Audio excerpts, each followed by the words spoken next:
Oiê, pessoal!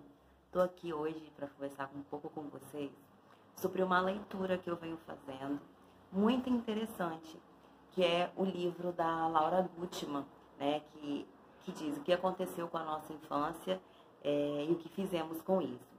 Esse livro tem sido muito interessante porque a leitura retrata exatamente os padrões, né, que foram impostos na nossa infância e o que a gente pode fazer para não reproduzir e que impacto tem isso na vida da criança, né?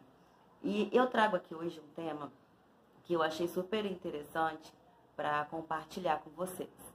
É sobre dizer sempre a verdade para a criança, né? Às vezes a gente banaliza e acha que a criança não vai entender.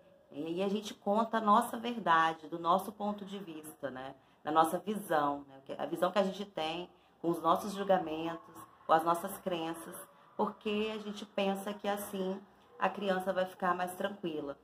Mas, segundo a Laura Gutman, isso não é uma verdade, porque a criança, ela sente, ela está dentro de uma fusão emocional com a mãe. Então, tudo que a mãe sente, ela sente também. Então, não é necessário, e chega ao ponto de ser ridículo, a gente esconder as histórias e não deixar de contar a verdade e deixar, né, de contar a verdade para as crianças. E ela cita um exemplo muito legal que se relaciona muito com a questão da adaptação da criança na escola. Uma coisa que eu sempre falo é para o pai se despedir, porque é importante que a criança saiba que o pai vai sair, vai trabalhar, em determinado horário vai retornar. Muitas vezes eu recomendo até ir no relógio, marcar, fazer uma setinha com a caneta de marcador, mas deixar claro para a criança entender esse processo, né? E é super importante isso para a criança. E o que acontece hoje é que os pais, as famílias têm medo de lidar com essa verdade. E aí, num caso desse, por exemplo, não fala a verdade para a criança e causa na criança uma ansiedade e aí depois a gente começa a rotular essa criança. Pensa bem nisso. Quando a gente começa a não contar as verdades nesse caso, por exemplo, depois a criança pode levar uma insegurança muito grande com relação a isso.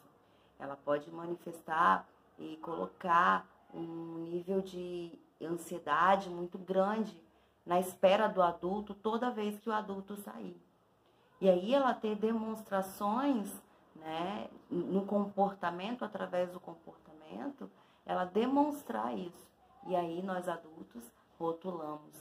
Nós dizemos que a criança já é muito grande, já pode ficar sozinha nos espaços, tá mimada demais, não sabe ficar sozinha, sem limites, né? Então a gente começa a rotular esse comportamento, não levando em consideração como a gente tratou isso no passado. Então essa é uma reflexão que eu trago aqui hoje, de falar sempre a verdade para a criança, né? E não mascarar as coisas, encontrar um jeito de conduzir as conversas, mas sempre com muita honestidade. Por conta dessa fusão emocional, principalmente com a mãe, é inadmissível não entender que a criança, ela consegue compreender os sentimentos e ela absorve tudo isso, né, através dos sentimentos que a mãe tá trazendo. Então, o meu recadinho de hoje. Durante a minha leitura eu vou trazer mais reflexões sobre as histórias que a Laura Gutman conta sobre esse livro dela. E eu espero estar compartilhando uma coisa legal com vocês. Abraço!